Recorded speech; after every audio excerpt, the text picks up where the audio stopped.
روایتی اور digital media پر ملک دشمن مہم کا منہ توڑ جواب دینے کا فیصلہ۔ وفاقی اور صوبائی قیادت کی دہشت گردی سے نمٹنے کے لیے بڑے فیصلے۔ وزیر اعظم شہباز شریف کی زیر صدارت اہم بیٹھک۔ عسکری اور سول قیادت چاروں صوبوں آزاد کشمیر اور گلگت بلتستان کے نمائندوں کی شرکت۔ فیصلہ کیا گیا کہ جعفر ایکسپریس کے حملہ آوروں کو دنیا کے سامنے بے نقاب کرنے میں کسر نہیں چھوڑی جائے۔ نیشنل ایکشن پلان کے تحت قومی بیانیے کو مضبوط کرنے پر اتفاق۔ قومی بیانیہ کمیٹی کو دہشت گردوں اور شر پسندوں کے سدباب کے لیے مؤثر بیانیہ بنانے کی ہدایت۔ فیصلہ کیا گیا کہ قومی بیانیے اور ملکی سلامتی کے خلاف کسی بھی قسم کے مواد کا سدباب کیا جائے گا۔ تمام صوبوں کو تعاون اور آپسی روابط بڑھانے پر اتفاق ہوا۔ قومی بیانیے کو نوجوانوں تک پہنچانے کے لیے فلم اور ڈراموں میں قومی موضوعات اپنائے جائیں گے، جس سے شرپسندوں کے بیانیے کا مؤثر مقابلہ ہوا۔ چاروں صوبوں کا تعاون پر اتفاق۔ قومی بیانیے کے لیے ڈیجیٹل میڈیا پر بھی مواد نشر کیا جائے۔ دہشت گردی کے منفی معاشرتی اثرات کو اجاگر کیا جائے۔ سوشل میڈیا پر جھوٹی خبروں کا سدباب کیا جائے۔ دہشت گردوں کی سازشیں ناکام۔ جعفر ایکسپریس 17 روز بعد چل پڑی۔ ٹرین سخت سیکیورٹی میں کوئٹہ سے پشاور کے لیے روانہ۔ ریلوے حکام کے مطابق ٹرین کے اندر بھی سیکیورٹی اہلکار تعینات کیے گئے ہیں۔ روانگی سے قبل مسافروں کی مکمل تلاشی اور سکیننگ کی گئی۔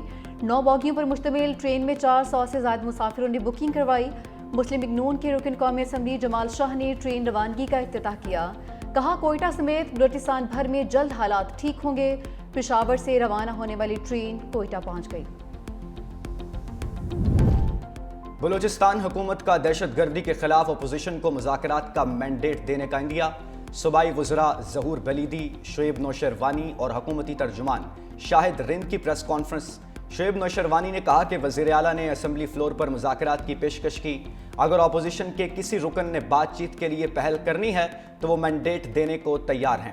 ظہور بلیدی نے کہا کہ دہشت گردی کے واقعات کے پیچھے ملک دشمن عناصر ملوث ہیں، دہشت گردی میں ملوث افراد کا پیچھا کریں گے۔ شاہد رند بولے، ہم سمجھتے ہیں مسائل بیڈ گورننس کی وجہ سے ہیں۔ بلوچستان اسمبلی مذاکرات کا سب سے بڑا فورم ہے۔ اسلام آباد ہائی کورٹ کے قائم مقام چیف جسٹس اور ججز میں شدید کشمکش۔ قائم مقام چیف جسٹس کی جانب سے ایڈمنسٹریٹو آرڈر جاری۔ کہا جسٹس بابر ستار نے کیس سننے سے معذرت کر لی ہے۔ چیف جسٹس نے جسٹس بابر ستار کے بینچ کو ہی کیس سننے کا ایڈمنسٹریٹو آرڈر جاری کر دیا۔ جسٹس بابر ستار کا قائم مقام چیف جسٹس کے اختیارات پر سوال، جوڈیشل آرڈر جاری کر دیا۔ ڈپٹی رجسٹرار کو کیس دوبارہ نئے بینچ کے سامنے مقرر کرنے کی ہدایت۔ تحریری حکم نامے میں کہا کہ 14 مارچ کو اس عدالت نے کیس کسی دوسرے بینچ کے سامنے مقرر کرنے کے لیے واپس بھیجا۔ ناقابل فہم طور پر غالباً غلطی سے کیس کی فائل دوبارہ اس عدالت کو بھیج دی گئی ہے۔ چیف جسٹس کے پاس یہ طے کرنے کا کوئی اختیار نہیں ہے کہ ایک عدالت نے لازمی کیس سننا ہے یا نہیں۔ گرفتار صحافی وحید مراد کو رہائی مل گئی۔ اسلام آباد کی عدالت نے 20,000 کے مچلوں کو کئی عوض ضمانت منظور کر لی۔ عدالت نے استفسار کیا، آپ نے 2 دن میں کیا میٹیریل حاصل کیا؟ ایف آئی اے حکام نے بتایا کہ ان کو مختلف پوسٹ دکھائی گئی جو ریکارڈ پر بھی لگا دی گئی ہیں۔ وکیل ایمان مزاری نے دلائل میں کہا کہ جن پوسٹوں کے حوالے سے کہا جا رہا ہے وہ وحید مراد کی نہیں، ایک پوسٹ اختر مینگل کی ہے جو ان کا بیان ہے۔ صحافی فرحان ملک کی دوسرے مقدمے میں گرفتاری، عدالت کے سخت سوالات۔ ڈائریکٹر ایف آئی اے کراچی کی جوڈیشل میجسٹریٹ عدالت میں پیش۔ جج نے استفسار کیا، بتایا جائے عدالتی حکم کی خلاف ورزی کس نے کی ہے؟ فرحان ملک کو جیل منتقل کرنے کے بجائے دوسرے مقدمے میں گرفتار کیوں کیا؟ ڈائریکٹر ایف آئی اے کو واقعے کی 15 روز میں انکوائری کا حکم۔ عدالت نے درخواست ضمانت مسترد کر دی۔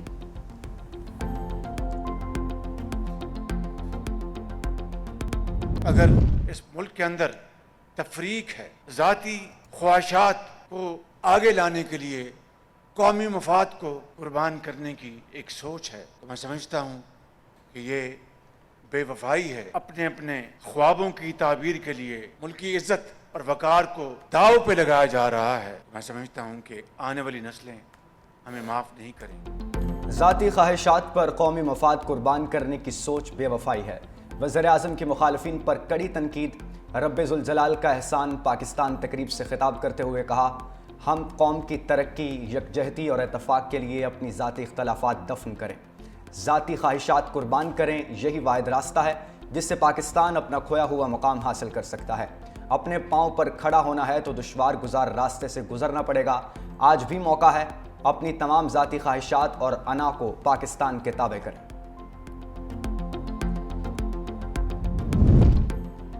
بلاول بھٹو کی مصروفیات۔ نوڈیرو میں پیپلز پارٹی سندھ کے سیکرٹری اطلاعات عاجز دھامرا کی ملاقات۔ متنازع کینالز کے خلاف سندھ بھر میں احتجاج سے متعلق بریفنگ۔ چیئرمین پیپلز پارٹی کی نوڈیرو میں پی چڑھیل شاہ محل آمد۔ تاجر سنتوش کمار کے قتل پر ورثاء سے افسوس کا اظہار۔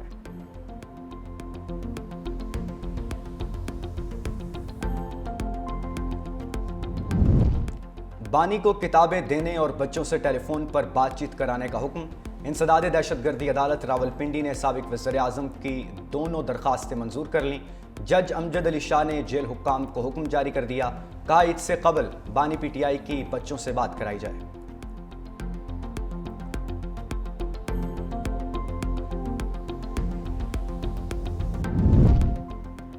جے یو آئی نے گنڈا پور کو پی ٹی آئی سے خرابی تعلقات کی وجہ قرار دے دیا۔ ترجمان جمعیت علماء اسلام اسلم غاری نے کہا کہ علی امین گنڈا پور بانی کی ہدایات کے باوجود مولانا فضل الرحمان کے خلاف فرض سرائی کر رہے ہیں۔ گرینڈ آپریشن میں رکاوٹ سے حکومت اور غیر جمہوری قوتوں کو فائدہ ہوگا۔ علی امین گنڈا پور تحریک انصاف کے گوربا چوف ہیں۔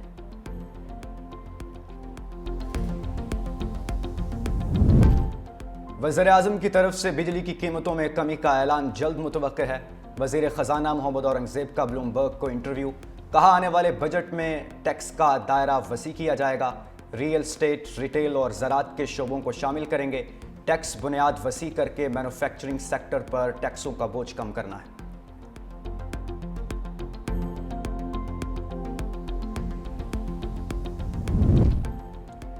افغان شہریوں کی واپسی۔ موسی نقوی نے طلال چودھری کی ڈیوٹی لگا دی، کہا کہ وزیر مملکت طلال چودھری صوبوں کا دورہ کریں گے تاکہ افغان سٹیزن کارڈ ہولڈرز کی واپسی پر ممکنہ مسائل کا ازالہ کیا جا سکے۔ افغان شہریوں کو 31 مارچ تک رضاکارانہ واپسی کی ڈیڈ لائن دی گئی ہے۔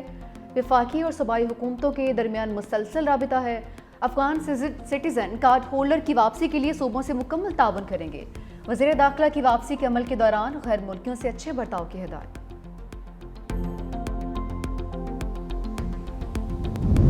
بیمار معیشت کو I M F booster dose دے گا۔ پاکستان اور عالمی مالیاتی فنڈ میں پہلا جائزہ اجلاس۔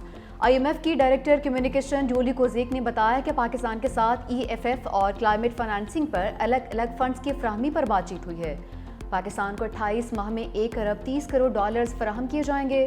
کلائمیٹ فنانسنگ کے لیے funding E F F programme سے مشروط ہے۔ پاکستان کو ہر کامیاب 6 ماہی جائزے کی بنیاد پر کلائمیٹ فنانسنگ کے لیے فنڈز ملیں گے۔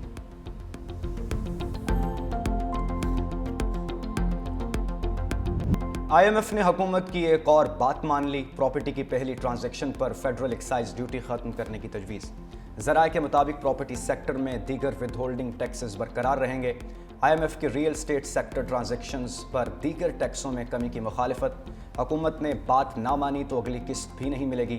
آئی ایم ایف ایگزیکٹو بورڈ کا اجلاس بجٹ تفصیلات طے کرنے کے بعد بلایا جائے گا۔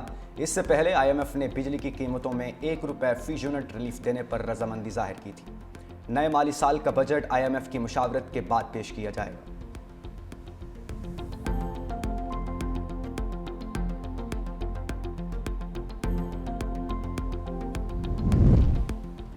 آئی ایم ایف کی اجازت کے بعد بجلی کی ٹیرف میں 1 روپے 71 پیسے کمی کی تیاریاں۔ حکومت نے ٹیرف میں کمی کے لیے درخواست نیپرا میں جمع کروا دی۔ صارفین کو ریلیف اپریل تا جون کے بلز میں دیا جائے گا۔ نیپرا ٹیرف میں کمی کی درخواست پر 4 اپریل کو سماعت کرے گی۔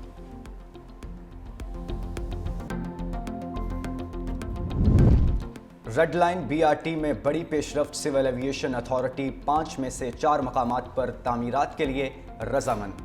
شرجیل انعام ایمن کی زیر صدارت اعلیٰ سطح کا اجلاس۔ سینئر وزیر سندھ نے کہا منصوبوں میں کسی بھی قسم کی تاخیر اور غفلت برداشت نہیں کی جائے گی۔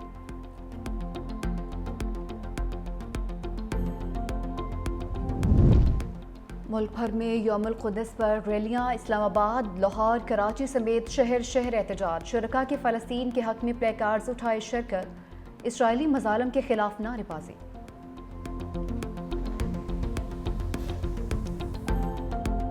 عید شاپنگ کے لیے وقت کم، مقابلہ سخت۔ عید الفطر قریب آتے ہی بازاروں میں رش۔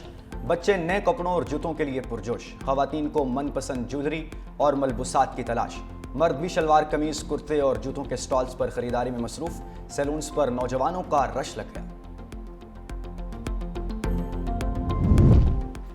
365 نیوز کی ٹرانسمیشن، جہان رمضان کے گھر گھر چرچے، نادیہ خان اور زہیب حسن کی شاندار میزبانی، ڈریس ڈیزائنر شعیب کا عید کے ملبوسات پر مردوں کو مشورہ، مہندی ایکسپرٹ مہک ناصر نے خواتین کو ٹپس دیں، یال سرحدی اور منشا پاشا کی ہوسٹنگ کے چرچے، کچن میں افطار کے لیے مختلف ڈشز کی تیاری بھی ہوئی۔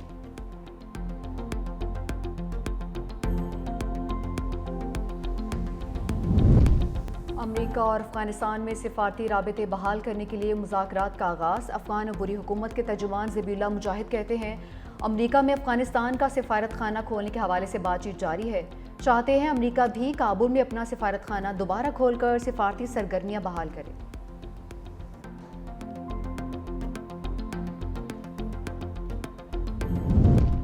ایران اور امریکہ میں جوہری معاہدے پر خط و کتابت، ایران کا مذاکرات کے لیے صدر ٹرمپ کے خط کا جواب، وزیر خارجہ عباس عراقچی کہتے ہیں امریکہ کے ساتھ بالواسطہ مذاکرات ہو سکتے ہیں، خط ثالثی کا کردار ادا کرنے والے ملک عمان کے حوالے کر دیا، امریکی صدر نے ایران کو نئے جوہری معاہدے کے لیے 2 ماہ کی مہلت دی تھی۔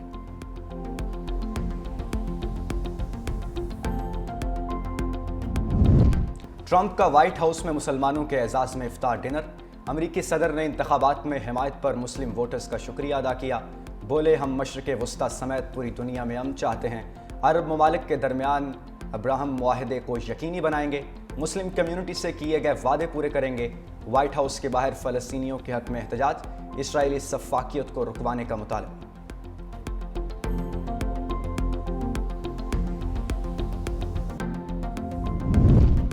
مودی سرکار نے بھارت میں مسلمانوں سے مذہبی آزادی چھین لی، عید کی نماز سڑک پر پڑھنے پر پابندی لگا دی، خلاف ورزی کرنے والوں کے پاسپورٹ اور ڈرائیونگ لائسنس کینسل کرنے کی دھمکیاں۔ بھارتی میڈیا کے مطابق میرٹھ پولیس کی جانب سے احکامات جاری کیے گئے جس کے بعد عید کی نماز صرف مسجد اور عیدگاہ میں ہی ادا کی جا سکے گی، خلاف ورزی کرنے والوں پر مقدمہ درج کر کے گرفتار بھی کیا جائے گا۔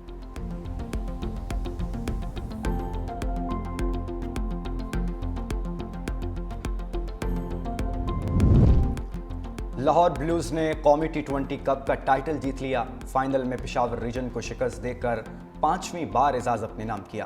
پشاور کی ٹیم پہلے کھیلتے ہوئے 110 رنز پر ڈھیر، سلمان مرزا نے 4 کھلاڑیوں کو آؤٹ کیا، لاہور بلیوز نے ہدف 1 وکٹ کے نقصان پر حاصل کر لیا، عمر صدیق نے 64 اور جنید علی نے 30 رنز بنائے، سلمان مرزا شاندار بولنگ پر میچ کے ہیرو قرار۔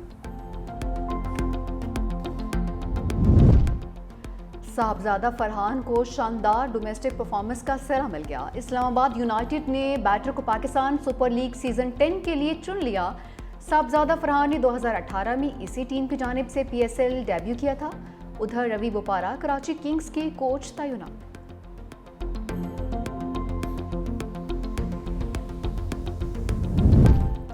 بھارتی کپتان روہت شرما کا ٹیسٹ کپتانی سے دستبرداری کا امکان، انگلینڈ کے خلاف ٹیسٹ سیریز میں ممکنہ طور پر آرام کرنے کا فیصلہ کر لیا، وراٹ کوہلی کے اسکواڈ میں جگہ برقرار رکھنے کا قوی امکان۔